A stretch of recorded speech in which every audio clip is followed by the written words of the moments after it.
আসসালামু আলাইকুম সবাইকে। ট্রাভেল আপডেট বিডির পক্ষ থেকে সবাইকে স্বাগত জানাচ্ছি। আমি রিয়াজ। এই মুহূর্তে বাংলাদেশ থেকে সবচেয়ে সহজে এবং কোনো প্রকার ভিসা ছাড়া ঘুরতে যাওয়ার সবচেয়ে একদম কাছের এবং সবচেয়ে কম সময় এবং কম মূল্যে ঘুরতে যাওয়ার সবচেয়ে সহজ দেশ হচ্ছে শ্রীলঙ্কা। তো আপনারা যারা শ্রীলঙ্কা ট্রিপের প্ল্যান করছেন বা করেছেন এবং যারা করবেন, তো তাদেরকে বলছি আসলে যেতে হলে শ্রীলঙ্কাতে যেতে হলে অনারেবল ভিসা, যেটা ইটিএ, ইলেকট্রিক ট্রাভেল অথরিটি যেটাকে বলে থাকে, তো সেটা আপনাদেরকে অনলাইন থেকে পূরণ করে নিতে হয় এবং সেটা অবশ্যই কোনো ট্রাভেল এজেন্সি বা যে কোনো কাউকে দিয়ে করালে আপনাদের থেকে বেশি একটা এবং এটা $20 চার্জ হয়, কিন্তু তারা অনেক সময় বেশি নিয়ে থাকেন। তো আপনারা যারা প্ল্যান করছেন শ্রীলঙ্কা ঘুরতে যাবেন, সাথে মালদ্বীপ বা অন্য কোনো দেশও হতে পারে, সো যারা শ্রীলঙ্কা প্ল্যান করছেন তাদের জন্য আজকে আমি দেখিয়ে দিচ্ছি কিভাবে আপনার এই অনলাইন ট্রাভেল অথরিটি বা ইটিএটি আপনারা নিজেরা মোবাইলের মাধ্যমে অথবা কম্পিউটারের সাহায্যে নিজেরা করতে পারবেন। তো চলুন শুরু করি ভিডিওটি। প্রথমে আপনি আপনার একটি যে কোনো ব্রাউজার ওপেন করে নেবেন। আমি এখানে ক্রোম ব্রাউজার ওপেন করছি। এখানে জাস্ট আপনি এই লিঙ্কটি আমি দিয়ে দিচ্ছি, eta.gov.ik, সরি এলকে, eta.gov.lk। এটা হচ্ছে শ্রীলঙ্কান গভর্নমেন্ট সাইট। তো আমরা এখানে চলে যাব। যাওয়ার পর এখানে দেখেন একটা অ্যালার্ট চলে এসছে, তো আমরা এখানে জাস্ট ওকে দিয়ে দিব।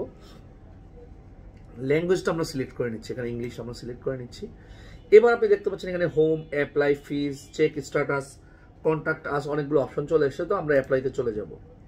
অ্যাপ্লাইতে যাওয়ার পর এখানে দেখেন agree, I do not agree, এগুলো আপনার নর্মাল বিষয়, এগুলো এত দেখার সময় নেই। সো আমরা এগ্রি দিয়ে দিলাম।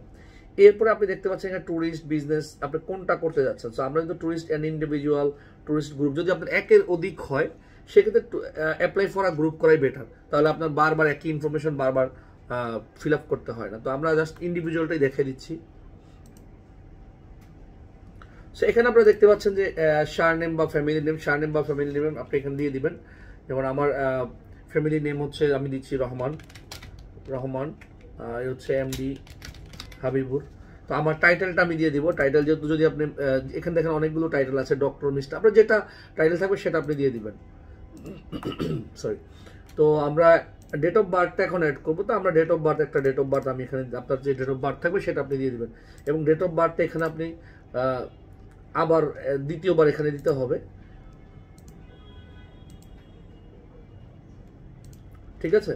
তো আমাদের ডেট অফ বার্থটা দেওয়া হচ্ছে। এবং আপনি জেন্ডার, মেল হলে মেল, ফিমেল হলে female, nationality Bangladesh, country region Bangladesh, occupation চাইলে দিতে পারেন, না দিলেও প্রবলেম নাই।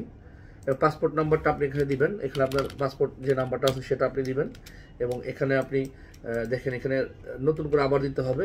তো আলফা 47575757 আমি দিয়ে দিলাম।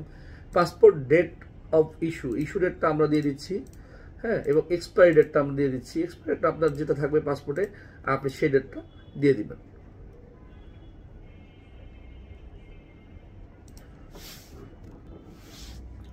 তো আপনি এখানে পাসপোর্ট এক্সপায়ারি ডেটটা দিয়ে দেওয়ার পরে এখানে দেখেন সারনেম, আপনার যদি সাথে কেউ চাইল্ড থাকে সেক্ষেত্রে আপনি এখানে ইনেবল দিয়ে এখানে আপনি চাইল্ডের ইনফরমেশনটা দিয়ে দিবেন। সো যেহেতু আমাদের সিঙ্গেল করছি, আমরা এখানে আর কিছু দিব না। তো আমরা চলে যাব নিচে, ট্রাভেল ইনফরমেশন অপশানে চলে যাব।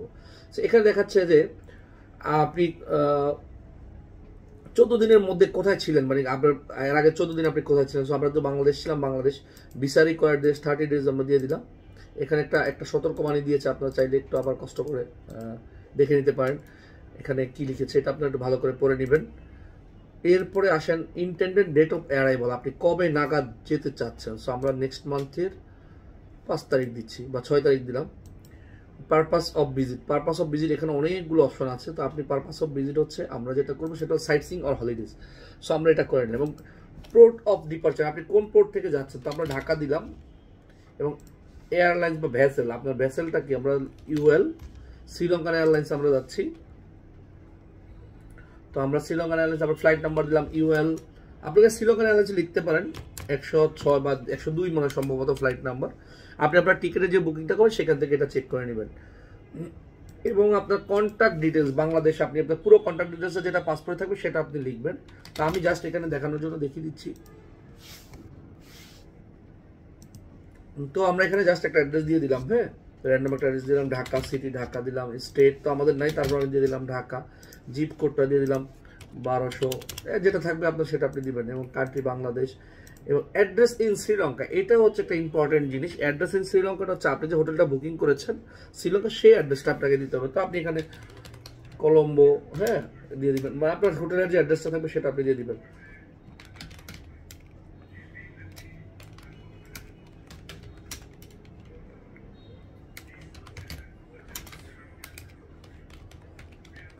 কলম্বো, হ্যাঁ, এখানে আপনি দিয়ে দিবেন, এবং ইমেল অ্যাড্রেস, হোটেলের যে ইমেল অ্যাড্রেসটা থাকবে বা আপনার ইমেল অ্যাড্রেসটা আপনি দিতে পারেন চাইলে, হ্যাঁ। এখানে দিয়ে দেওয়ার পরে আপনি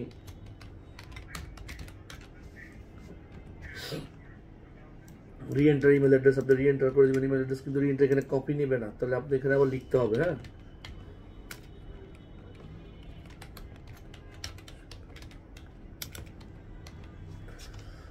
টেলিফোন নাম্বার, আপনার নাম্বারটা আপনি দিয়ে দিবেন এখানে।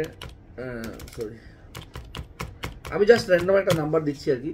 এখানে আপনি আপনার নাম্বার দেবেন, এবং ডিক্লারেশন, এই ডিক্লারেশনের বিষয়টা দেখুন। ডু ইউ হ্যাভ, আপনার পাসপোর্টে তো আপনার রেসিডেন্স নাই, সো আপনার দিও আপনার, এবং আমরা এগুলা ই করে দিলাম। দেখেন এখানে লেখা আছে are you currently Sri Lanka with, আপনি শ্রীলঙ্কা আছেন কিনা, হ্যাঁ। তারপর শ্রীলঙ্কা আপনার মাল্টিপল এন্ট্রি ভিসা আছে কিনা, এর আগে কখনো করছেন কিনা, এগুলো। সো আমাদের যেহেতু নাই আমরা দিয়ে দিলাম নো, থাকলে আপনি এখানে দিতে পারেন। নেক্সট চলে যাবো আমরা। নেক্সটে যাওয়ার পরে দেখুন এখানে রিভিউটা চলে এসছে। আপনি যে ইনফরমেশনগুলো দিয়েছেন সেই ইনফরমেশনগুলো রিভিউতে চলে আসছে। আপনি ভালো করে একটু চেক করে নেবেন যে আপনার passport number, date of entry এগুলো সব ঠিক আছে কিনা। দেন আমরা চলে যাব কনফার্ম। কনফার্মে যে are you sure to confirm details, যদি আপনার ভুল হয় এখানে কিন্তু আপনি সংশোধন করতে পারবেন। কনফার্ম দেওয়ার পরে কিন্তু সংশোধন করার কোনো অপশন থাকবে না। সো দেখেন এরপরে চলে আসছে পেমেন্ট অপশন। সো আপনি এবং পেমেন্টে কিসে করবেন, আমি ভিসা কার্ডে করবো, আমি ভিসাতে ক্লিক করলাম। ভিসাতে ক্লিক করার পর আপনাকে নতুন একটা উইন্ডোতে নিয়ে যাচ্ছে, মানে পেমেন্টের অপশনটাতে নিয়ে যাচ্ছে। এবার আপনি এখানে আপনার একটা যে কার্ড নাম্বার দিয়ে $20.83 পেমেন্ট করে দিবেন। পেমেন্ট করে দেওয়ার সর্বোচ্চ 1 থেকে 3 ঘন্টা সময় নেয়, সরি 3 দিন সময় নেয়। 1 ঘন্টা থেকে 3 দিন, 1-2 ঘন্টার মধ্যে এটা মোস্ট প্রবাবলি হয়ে যায়। তো আপনারা যারা এইভাবে এটা করতে চান তো খুব সহজে নিজেরাই করতে পারেন। সো আপনারা আমার ভিডিওটা দেখবেন। ধন্যবাদ সবাইকে, ভালো থাকবেন।